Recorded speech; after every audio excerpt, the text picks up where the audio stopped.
Psychologie, le favoritisme parental est bien réel. 68% des mères nient avoir un enfant préféré, mais 82% des enfants savent exactement qui c'est.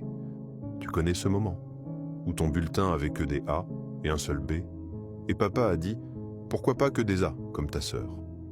Ou quand maman a encore oublié de venir te chercher après l'entraînement, mais n'a jamais raté un seul match de ton frère, avec des goûters faits en maison. Mais voilà le twist psychologique. Les enfants favoris souffrent aussi. Cette sœur parfaite, celle qui enchaînait les bonnes notes, son cerveau a appris que l'amour disparaît à la moindre erreur. L'aîné parentifié, il passera sa vie à croire que prendre soin des autres, c'est une transaction. Et le petit dernier à qui on passait tout, c'est souvent celui qui s'écrase le plus fort quand le monde réel refuse de le dorloter. Mais voilà ce que ton enfant intérieur a besoin d'entendre. Ce favoritisme n'avait rien à voir avec ta valeur. C'était le reflet de miroir brisé chez tes parents, des blessures non cicatrisées.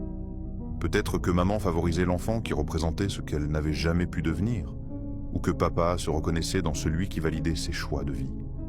Leur amour inégal, ce n'était pas un prix que tu as échoué à gagner, c'était une langue qu'ils n'ont jamais vraiment su parler. Le bouc émissaire apprend « je dois être mauvais » et devient un adulte qui s'excuse d'exister. L'enfant doré apprend « je dois être parfait » et vit dans la terreur de l'échec.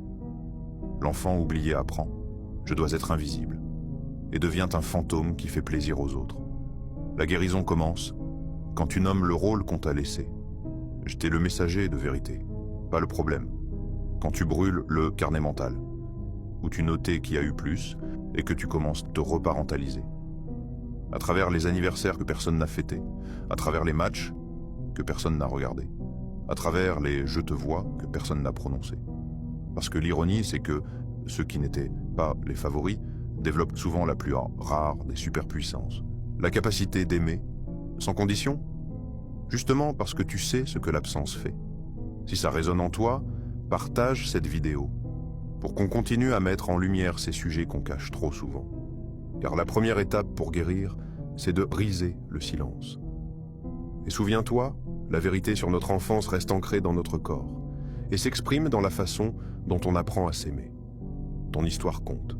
Et ensemble, on peut réécrire ce que famille veut dire.